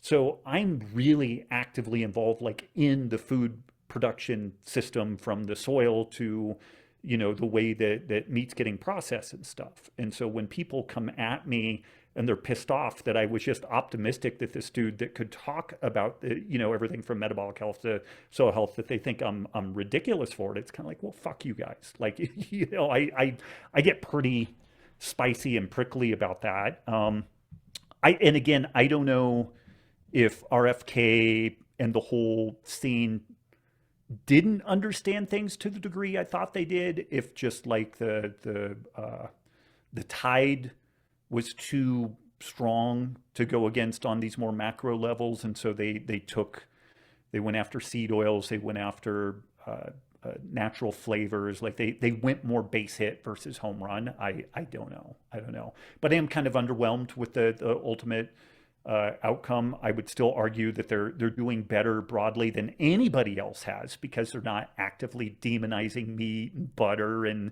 a nutrient dense diet. They do at least make noise about sustainability and soil health and regenerative agriculture, like nobody before that did. So if you were to just judge them off of what they've done versus what has been done in the past, they've actually done a really good job. I think we just all had these like really high expectations that it was going to be fucking awesome, and it's gonna really turn some stuff around. Who knows? Maybe this is the beginning, and maybe some momentum gets going on this front. Even Bill Gates, who was a backer of Impossible Foods, has way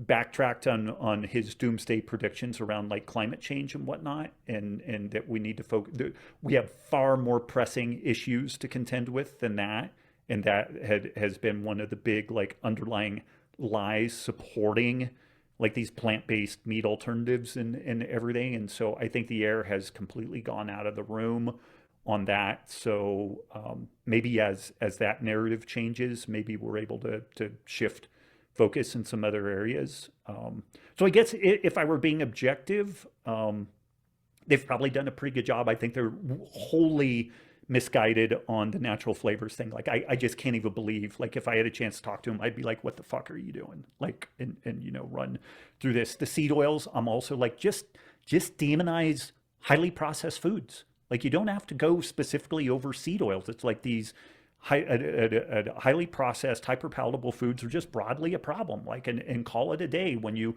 focus all this energy just specifically on the seed oils, then you'll have people make these products that have butter or tallow in it, and people are going to be like, "Oh, I'm good to go." And you're still going to be able to overeat it because they're delicious, and they think that the whole problem is the seed oils. I think those are the biggies. Yeah. Yeah. So if I were objective with it, I think they've actually done a better job than anybody has in any type of recent history. But I think there was like this really high expectation. So it'd be easy to shit talk them and be like, they didn't do that great, they failed. But they've actually done really good work if you're objective about it. But I did have some super high hopes. Yeah. Yeah. So yeah, I agree. I mean, they're doing a good job because the bar was low if you're comparing them to people who there was nowhere to go but up. Yeah. Exactly. But if you were, if you were put in Kennedy's position, what would your focus be? Like what, because obviously we do have so many health issues. We have so many things that are poisoning us and killing us and making us sick. Like, and you only, I mean, you got to start somewhere, right? And it's like you can't fix all the problems all at once. Like where, if it was, with all the knowledge and experience you have in the world of health and medicine and nutrition and exercise, like what do you think should be like the starting point? Where what would be your initial focuses? I don't know if Kennedy's powers extend to this, but let's just give me somewhat unlimited powers, like benevolent dictator type thing. I really do think going after farm subsidies in like the corn, soybean, all that type of stuff, and the seed oils, funnily enough. We shouldn't be subsidizing that. And it's a difficult job being a farmer, and because it's difficult, it's led to massive consolidation. And like the idea of the family farm is just largely like a wistful, nostalgic thing. But I would rejigger some of the incentive structures. Like there are ways for farmers, they need to be protected because if they have an off year or like a commodities drop or something, you could wipe somebody out. You could wipe out a corn farmer or something, like it's but there are ways of altering those systems where there is insurance to cover that person, but you've got to set up the incentives in such a way that they're not motivated. There's the moral hazard of getting insurance for covering you for failure, and it's like, oh shit, so you have to set up those structures, and I've written some stuff on that, and so I could share it with you, and you could post that if you want. But I would totally rejigger the farm subsidy structure. I would rejigger some of the insurance structure around farming and whatnot, so that farmers and producers could be protected, so that they can't get wiped out in like kind of a freak black swan event, but that they're not incentivized to the tune that we're making massive amounts of food that are subsidized to then get turned into junk food, essentially. And I think that that's a great place to start. If I could, I would rejigger health insurance in such a way. Currently, you cannot have inclusion exclusion criteria within health insurance. Like you have to take everybody and you can't exclude anybody. If you look at MediShares, these faith-based health shares, they can have inclusion exclusion criteria. And I worked for years on this project. I was and still am part of a medical risk assessment group out of Reno, where we worked with the city there, and we screened the police and fire departments, found the folks that were at the highest risk for type 2 diabetes, cardiovascular disease, stroke, and we did lifestyle and diet interventions on those folks. And those interventions saved the city of Reno north of $22 million, prorated over a 10-year period, had a 33-to-1 return on investment. And it part of the reason why that works so well is that we had police and firefighters that were basically strongly incentivized by the chief of police, chief of fire to comply. They were basically like, you will do this or like your life is going to suck. We tried to scale this out to the masses, and you don't have that same control over people. But there are some ways to really dramatically alter the insurance story. Like insurance used to be pre-World War II. People used to have catastrophic plans, and they used to pay cash for their day-to-day stuff, and that was it. And the reason why costs have exploded is because you have a third-party payer system. And it's the same story with like college loans. You have a third-party payer system where there's all this moral hazard, and not shockingly, like the prices go up exponentially. It does every time you have something like that. So I would completely gut the way the health insurance system works. And I know that that's like there would probably be all kinds of chaos and all kinds of pain and everything, but you just have to do that. Like you have to be able to set up incentives, so if people are healthy, you can incentivize and reward people for health. If people are unhealthy, then you can set up programs and processes for helping them to get healthy. And there would be some collateral damage with it. But like our collateral damage right now is that we are facing economic implosion from our are diabetes related costs, to say nothing of like the coming tsunami of neurodegenerative disease. So I would tackle the food system. I would alter the healthcare thing. And again, this is probably absolutely impossible to do. It's literally benevolent dictator able to do anything that they want at the federal, state, local level, like just revamp everything. So I don't know that anything is super doable on this stuff. And again, like maybe on the government welfare side, like modifying the SNAP program and similar programs like that to make it harder to use those to get really shitty, low quality food. There's always ways around it. Like people will take their SNAP card that's got $500 on it and they'll give it to somebody for $200 cash. And there's always this weird black market thing with shit like that is also frustrating, and maybe some thought going into ways of mitigating some of the fraud on that front. But those would be pretty big things that I think would really move the needle. And I don't know if any of it is remotely within the realm of possibility of doing because of the complexity of the shit that we're in. But that would be the areas that I would look. Farm subsidies, I would look at the broad structure of the insurance model and really try to get it back to a cash and carry, kind of transparent program with a catastrophic health plan tied into that in case you get cancer, get hit by a bus or something along that line. And then to the degree that government subsidies or welfare do occur, really trying to look at the places that is being misused and try to prevent that so that you're really helping the people that need help, encouraging them to get out of that system as best you can and not abusing it. I think would be three solid areas that could improve health and just kind of improve the world broadly. Is there any way of fixing the problem of symptom management by our doctors and not getting to the root cause of issues? Because I think that's a huge issue that we have, is just the way we look at medicine. Food's not considered medicine. We consider only a prescription drug that basically, only deals with the symptoms. If you're constipated, here's a pill that, makes you have diarrhea. If you have diarrhea, here's a pill that gives you constipation. We don't get to the root cause of anything. Everybody's overprescribed. When I was growing up, I remember having to go to translate for my parents going to the doctors. I saw the trend of like doctors going from asking me if my parents are on any prescription drugs to eventually asking how many prescription drugs are on. It's like, it is that seems to be also a root cause of a lot of our issues, because all these pills do eventually, they do come with side effects and risk, and there's off-label use. So it's like, there's all this freedom to give people pills that weren't even studied for the reason you're giving them it for. Do you have any thoughts on that? Is that a fixable problem?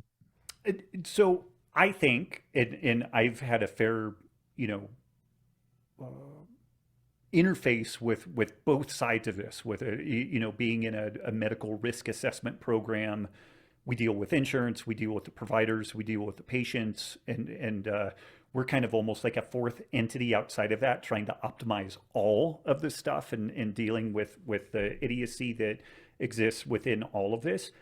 Medicine as it's practiced in the United States is completely beholden to insurance. Doctors can't do what they want to do. They have to do what is within the formulary, guidelines of insurance.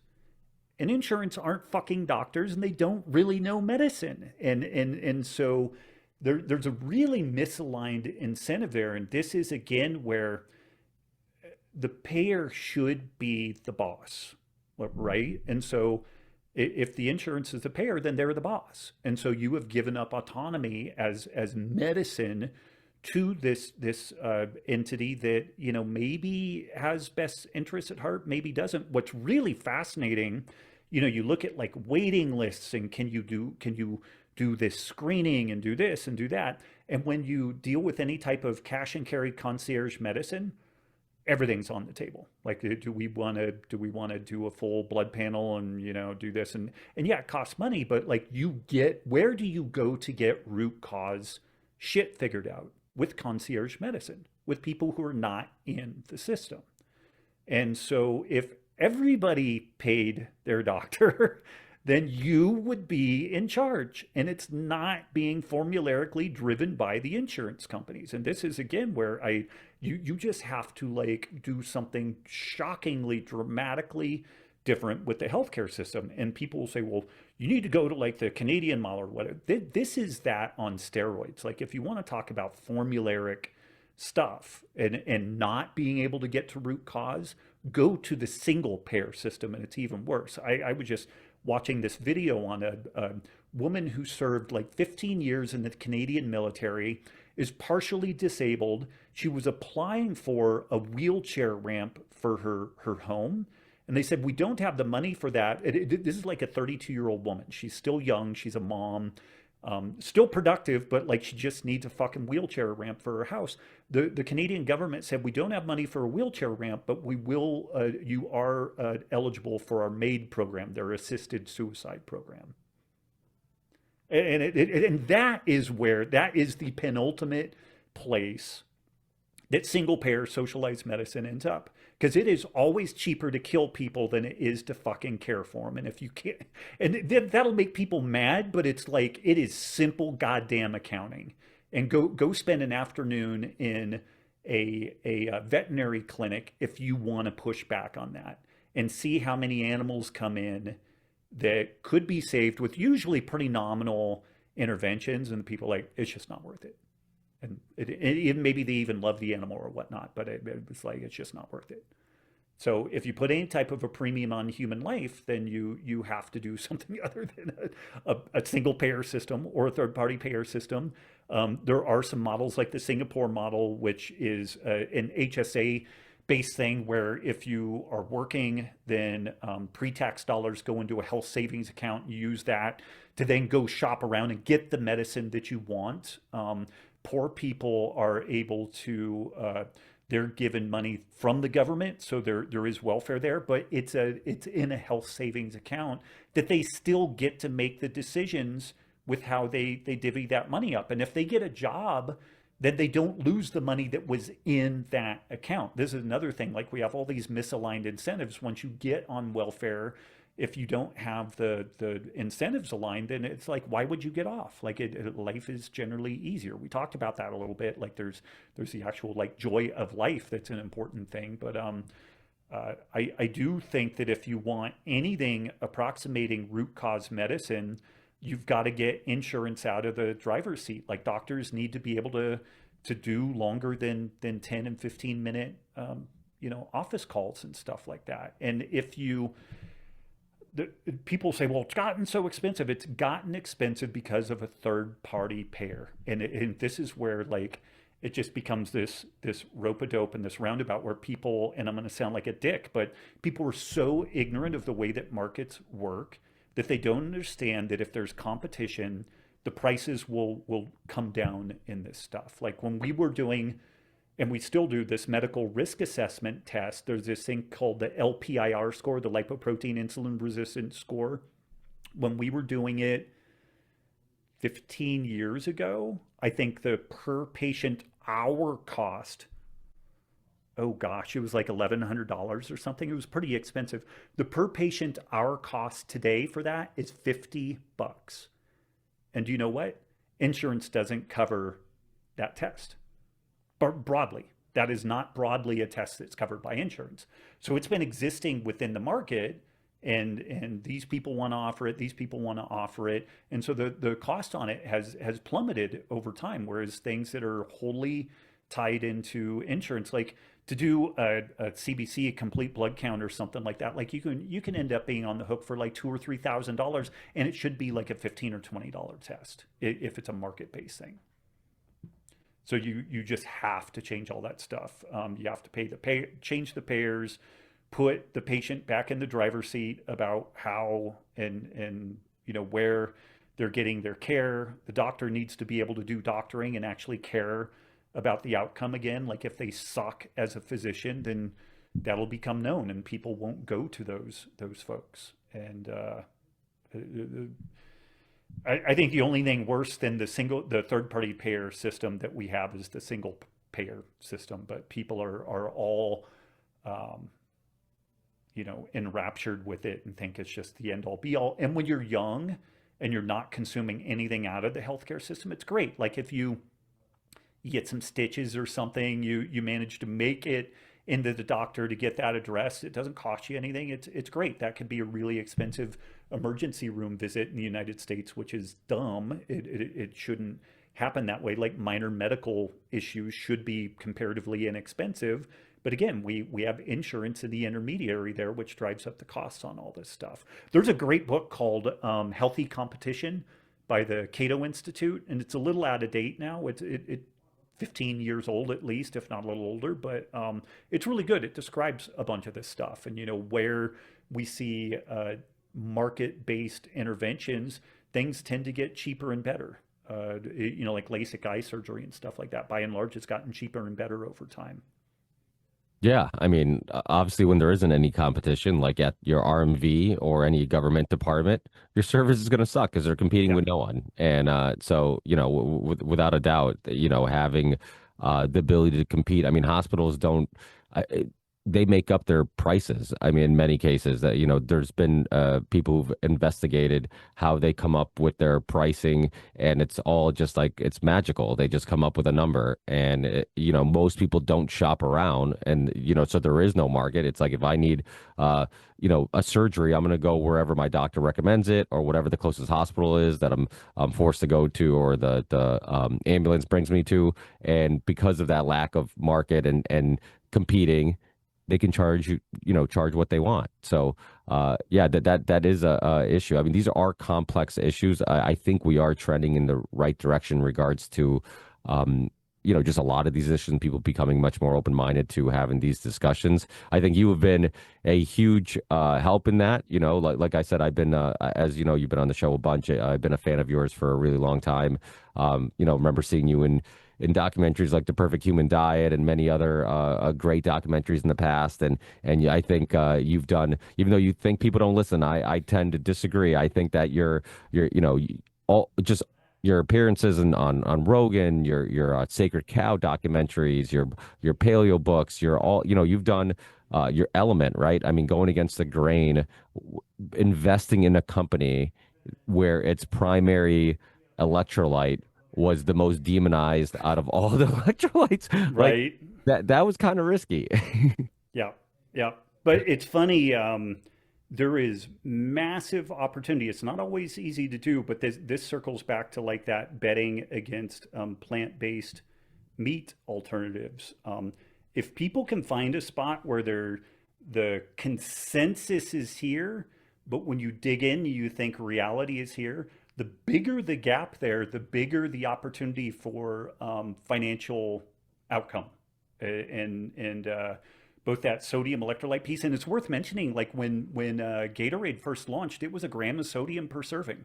And then over time, the sodium is decreased and the sugar is increased. So like they knew what was up when they first did it. NASA, when they were doing electrolyte replenishment on astronauts, they did this, they did that, they did the other, and they found they just needed sodium. And there was actually a product out there. It never really made it. It really just didn't taste good.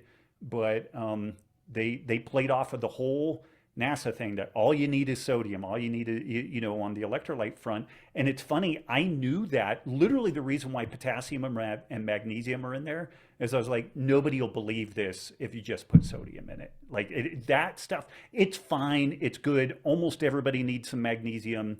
There are situations for sure where people need more potassium, but by and large, like 99% of the time, all you need is sodium. But that was like sterile fruit fly release just to distract people. Like I was just like, people will never buy the product if it's just sodium. And so the potassium and magnesium went into. Yeah, and really logically, I mean, Bradley Beal said it in one of your commercials. He's absolutely right. Like, there's all these people who already knew that, even if they didn't know they knew Yep. it, right? Like they were using salt, Yep. before playing, and they weren't cramping up. When you sweat, you realize that, like, hey, it tastes kind of salty. This must be what I'm losing the most, so it's what I need the most to put back in my body. And even construction workers, they would get lightheaded. They would take some salt or whatever to Hmm. try to help hydrate when you're working out in the sun. So it's like it's almost like a lot of these what they call trends they're not trends. It's like they're old wisdom that we have to now like bring back. And it's not like reinventing the wheel. It's just like, hey, we've been force fed this narrative for the food industry or for whatever industry, and if we go back and look at our ancestors or the way we lived healthy before, like we didn't demonize sodium and we didn't demonize fats and we didn't demonize proteins, and so it is funny when I hear people talk about like, oh, the sodium trend. I'm like, Portuguese people throw salt in everything. My dad oversalts everything. He's the healthiest, 60 something year old man I've ever met, and farms all day, works construction all day. And, and he puts salt in everything. And so it is funny how, I almost feel like it's insulting calling these things trends. But for people listening who want to keep up with, and first of all, I never get palate fatigue. I know we're not, we talk about palate fatigue. I never get palate fatigue listening to you. I love hearing your perspectives, your insights. You're involved in so many different things, and you can bring all that wisdom and experiences from all those different life journeys you've had, and then pull it together into a really interesting perspective. So I love listening to you. And if people want to listen to more of you, I know you have a podcast, you're active on social media. Where's the best spots to keep up with you? About the only place I do anything at this point is my Substack. I think it's robwolf.substack.com or substack.robwolf.com. I forget which one, but I really don't do much on social media. Like I usually just post something on the Substack and I'll repost it on social. And sometimes I interact with folks, but I find the quality of interaction on Substack pretty good. Just for whatever reason, like generally pretty engaged, plugged in folks. I find the engagement on X okay, but not great. And then places like Instagram, ironically, where I by a mile get the best engagement off of anything I do, the engagement is generally garbage. So I do pop up on there every once in a while, but Substack's kind of the main place. I do generally post.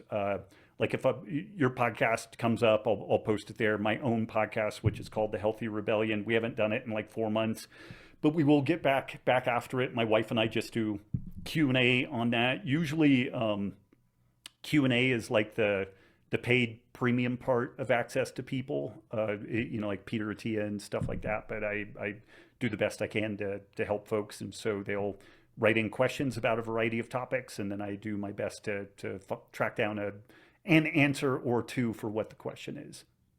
And even though you are a fan of capitalism and you've been very successful in all your journeys, if people go back and listen to interviews with you, like the origin story of all these successful financial businesses have always been helping people. Like it's always been completely. Yeah. Yeah. And it doesn't always work out that way. I've been very fortunate. I was noodling on this the other day. I would say that I've been 51 or 52% lucky and 49 or 48% like worked my ass off. Like there's been a lot of luck. I right place, right time, like being involved with CrossFit at its inception, having had a health crisis that then made me look at nutrition in a very contrarian way, which got me, I did a research fellowship with Lauren Cordain, who was the guy who coined the term the Paleo diet and kind of initially popularized it in 2001 and did some research before that. Like I couldn't do that again today. Like there may be other things that one could do today, but I was right at kind of the ramp up of the internet. I was right at the beginning of CrossFit. I was early in the paleo low carb scene. And so there was a remarkable amount of just good timing on all that. But from ages ago, I committed, I just like, if I help enough people, I'll do fine financially. And we've knock on wood, we've been able to largely buy into that and do that. Yeah. Yeah, even though our kids might disagree with us, we are trendsetters. We try. Well, Yeah. thank you so much, Rob, for your time. I will put whatever the URL for the Substack is. I will put it in the show description. I'll send you links to the show once it's up and live. And as always, like I know you're a very busy man. I always really appreciate you taking time out of your busy day to come on and chat. I know the listeners appreciate it. I appreciate it, and hopefully we talk again in the near future. At any time, you have the best questions in the scene. So always great to chat with you. Thanks. Thanks, Rob. Take care. You too.